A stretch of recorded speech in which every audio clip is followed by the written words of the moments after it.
theatre, film, TV and more. Suzy Wrong reviews it all on Joy Drive with Em and Warren. It is 12 minutes past 5, as always on a Tuesday afternoon. Suzy Wrong, welcome to Joy Drive. Thank you. Here I am, anxious AF, because I've got to get all my ducks in a row to get on a flight and start my holiday on the weekend. Oh, how exciting. It's like luggage packing time. That's right. And when you're traveling alone, the thought of forgetting stuff is just terrifying. And now the thought of possibly catching COVID right before the trip.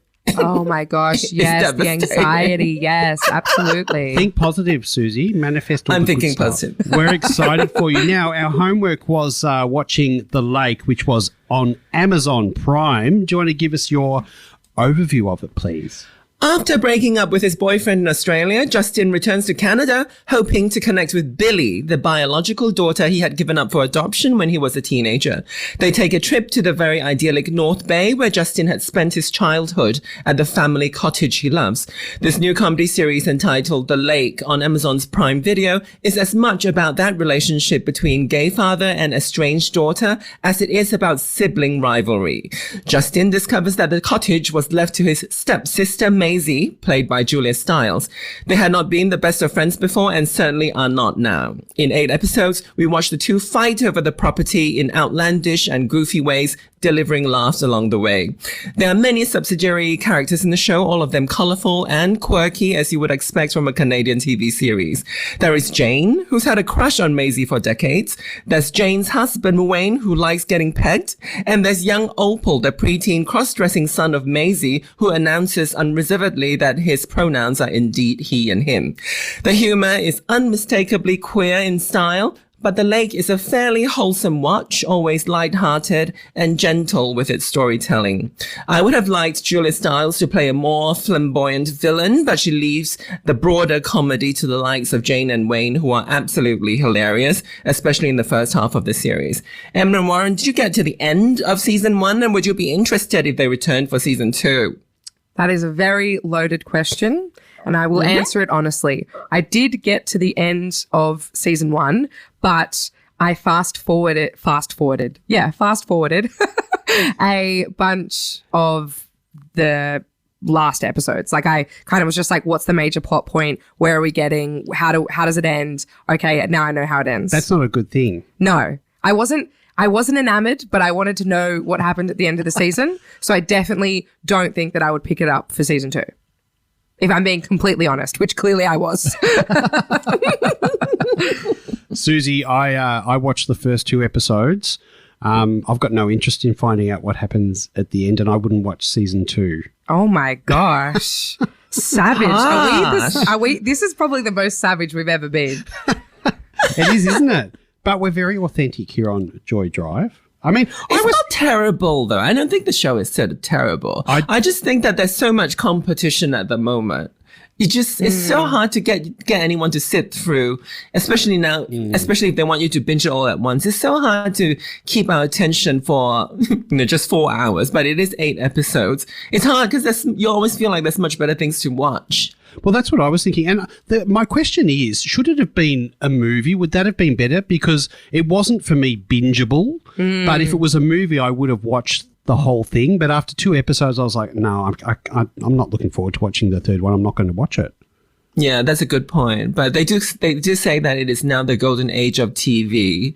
So maybe it's about the way money is channeled in the entertainment industry and where the eyeballs are, or maybe how they intend to capture our attention on the different platforms. I imagine that to hold you for 4 or 5 hours is much more valuable than to hold you for 90 minutes on a platform. Maybe that's why this has happened. But you're right, it is sort of drawn out.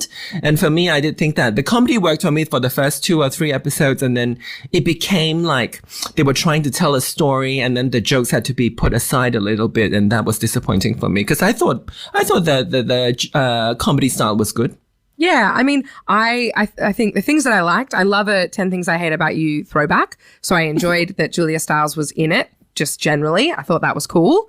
I thought it was very interesting that there was basically a cousin storyline, a love storyline, which is, wild. Like, very interesting choice. Like, I don't know how I feel about it. But, you know. Well, even if it's a step cousin storyline. But even still, right? I don't know. What do you think? So is it more like a psychological mental thing than like a biological thing for you? Yeah, I think maybe. I'm not sure. I don't know. I honestly was watching it and I was like, I don't know how I feel about this. Like, they are step cousins, but I don't know. I don't know. I've never grown up with cousins, so I don't really understand the dynamic. But I suppose if you feel like they are not very different from your siblings, then it is very, very awkward. And they hardly ever address the fact that they are meant to be step cousins in the story. Yeah, they address it like 2 times, pretty much. And then they're like, well, actually, they're step cousins, so everything's fine. And I also really, really loved Opal. I loved Opal's character. I loved there was one really nice moment during the talent show episode where Justin and Opal had a nice kind of fun little bonding moment, which was really sweet as well. Which Warren is looking at me. I feel like we're extracting little moments to to say it was good. I didn't find any. I tell you what, I loved the scenery of Canada. I must admit, I enjoyed watching the scenery, and that was distracting me a bit. But I found the rivalry really drawn out, and it was overdone, and I found it a bit predictable. And the tilting, I just thought that wasn't funny. And again, that just kept dragging out as well. So, why are we doing this tilting thing again? Don't watch the rest of it. Warren, did you not find the comedy style No, I don't think I laughed once throughout the whole thing. Yeah. And I wasn't in like a bad mood or anything. It didn't get me. Yeah. I think it was on the subtle side. I found that it was a little bit clever in the first few episodes, but it is. I can understand how you didn't quite get into it. In terms of the sibling rivalry, I would have loved for Maisie, the Julia Stiles character, to be much more larger than life. I was wondering for a long time, is she meant to be a villain here? Because she was confusing. She was playing very nice lady next door, but then she's doing quite nasty things. So I thought, that was kind of a missed opportunity to play it sort of as a more distinct opposition to, Justin, the good gay guy. And I think that you're right there, Suzy. The nasty side for me wasn't built up nasty enough. It was sort of, I don't know, it was just this sort of superficial nastiness. It didn't grab me. Have either of you been to Canada? I haven't. No, yes. I haven't. I would love to go. Beautiful place. Are they incapable of nastiness? Is that why? They're pretty lovely people.